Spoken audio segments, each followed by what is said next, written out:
আওয়ামী লীগ ফিরে আসার বিষয়ে এবং বাংলাদেশ নিয়ে চূড়ান্ত সিদ্ধান্ত হবে চীনে। মোদি এবং শি জিনপিংয়ের বৈঠকের মধ্যেই চূড়ান্ত হয়ে যাবে, কারণ বাংলাদেশের বিষয় নিয়ে রাশিয়া, চীন আর ইন্ডিয়া এখন একমতে পৌঁছে গিয়েছে। এটা লিখে রাখেন, ডক্টর ইউনূসের পতন অতি সন্নিকটে। ডক্টর ইউনূস পতন হওয়ার পর আওয়ামী লীগ আবার ব্যাক করছে।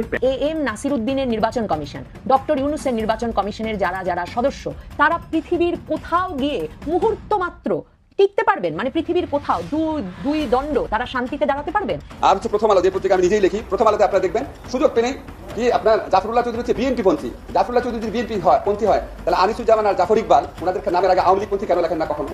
আসিফ নজরুলের যে পাংখা গজাইছে, তার পাংখা ছিঁড়ার সময় মনে হয় হয়ে গেছে। সব প্যাচ লাগাই রাখছে আইনঙ্গন দিয়া। এই আইনঙ্গন দিয়ে বাংলাদেশের মাঝে একটা ডিভাইডেশন। সে এখন হাসিনাকে আনার জন্য, হাসিনার লোকদেরকে প্রতিষ্ঠিত করার জন্য, আগেই ভালো ছিলাম মানুষ বলার জন্য এই ব্যবস্থাপনাগুলা করছে। হঠাৎ করে প্রধান উপদেষ্টার সাথে প্রধান নির্বাচন। আসসালামু আলাইকুম, আশা করছি সবাই ভালো আছেন। খুব একটি গুরুত্বপূর্ণ নিউজ আপডেট নিয়ে সবাইকে আমন্ত্রণ জানাচ্ছি আমাদের চ্যানেলে। দর্শক, আমরা কিন্তু বেশ কয়েকটি গুরুত্বপূর্ণ নিউজ আপডেট নিয়ে হাজির হয়েছি। তো আমাদের ভিডিও প্রথম অংশ দেখে বুঝতে পেরেছেন ঠিক আজকে নিউজটি কোন দিক কোন বিষয়টি ইঙ্গিত করছে। এই বিষয় নিয়ে আমার বেশি কথা বলছি না, চলুন দেখে আসি আজকের কাঙ্ক্ষিত ভিডিও, তারপরে এই বিষয় নিয়ে কথা বলছি। ফিরে আসার বিষয়ে এবং বাংলাদেশ নিয়ে চূড়ান্ত সিদ্ধান্ত হবে চীনে।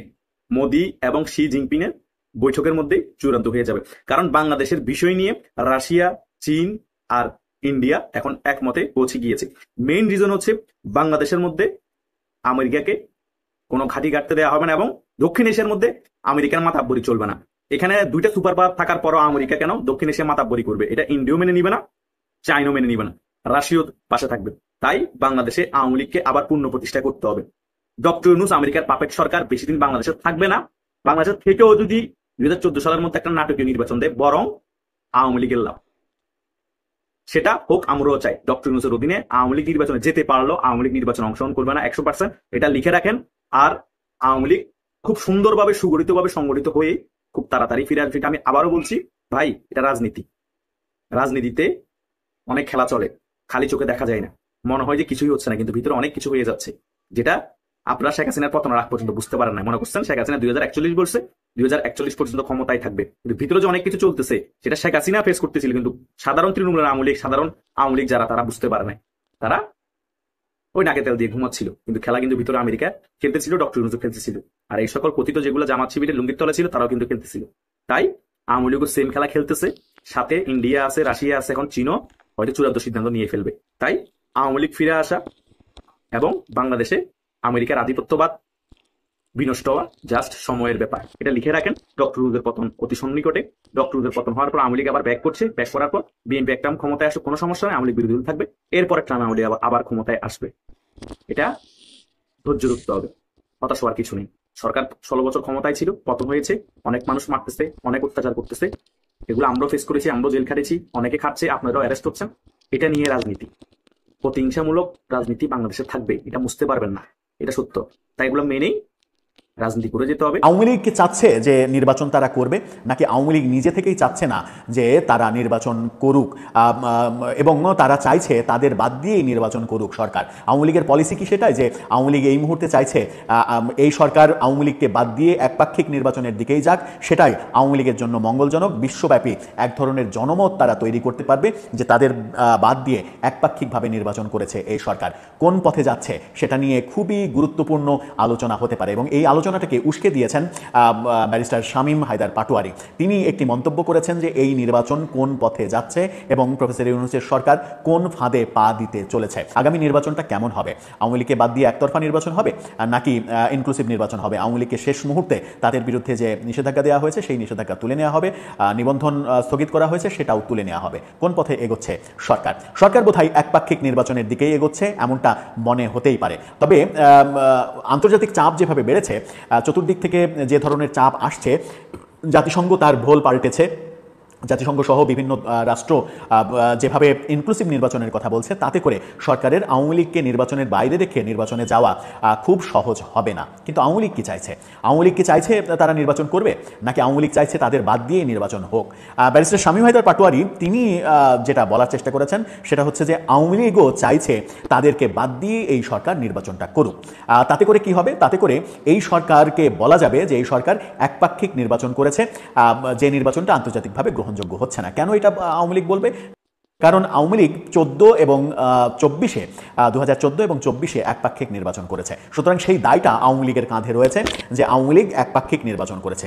সেই দায় থেকে মুক্ত হওয়ার জন্যই আওয়ামী লীগ মূলত চাইছে যে এই নির্বাচনটা, আগামী নির্বাচনটা আওয়ামী লীগকে বাদ দিয়েই প্রফেসর ইউনূস সরকার করুক, যেন আওয়ামী লীগ বলতে পারে যে আমাদের শুধু দোষ দাও, তোমরাও তো একপাক্ষিক নির্বাচন করেছো। সুতরাং আওয়ামী লীগ তার দোষগুলো থেকে উতরে যেতে পারবে, বিশ্বব্যাপী এক ধরনের জনমত তৈরি করতে পারবে যে আওয়ামী লীগ যে কাজ করেছিল সেটা যদি ভুল হয়ে থাকে তাহলে প্রফেসর ইউনূসের সরকার একই কাজ করেছে, একই অপরাধে তারা অপরাধী। সুতরাং অপরাধ অপরাধ, গ্রামে একটা প্রবাদ আছে, খেলায় বাচ্চারা খেলায় বলে যে দনে দনে কাটা, অপরাধে অপরাধে কেটে কেটে যাবে। সুতরাং আওয়ামী লীগ অপরাধ মুক্ত হতে পারবে, আওয়ামী লীগ এক ধরনের ফ্রেশ ইমেজ পাবে। এর পরের নির্বাচনে আওয়ামী লীগ স্বতঃস্ফূর্তভাবে অংশগ্রহণ করলে জনগণের সমর্থন যেমন পাবে তেমনি আন্তর্জাতিক সমর্থনও পাবে এবং পরবর্তীতে আওয়ামী লীগের সরকার গঠন করার ক্ষেত্রে অনেক দূর এগিয়ে যাওয়া সম্ভব হবে। এমন আলোচনাটাই করার চেষ্টা করা হয়েছে। একটি টক শোতে শামীম হায়দার পাটোয়ারী এই ব্যাপারটাই সামনে নিয়ে এসেছেন।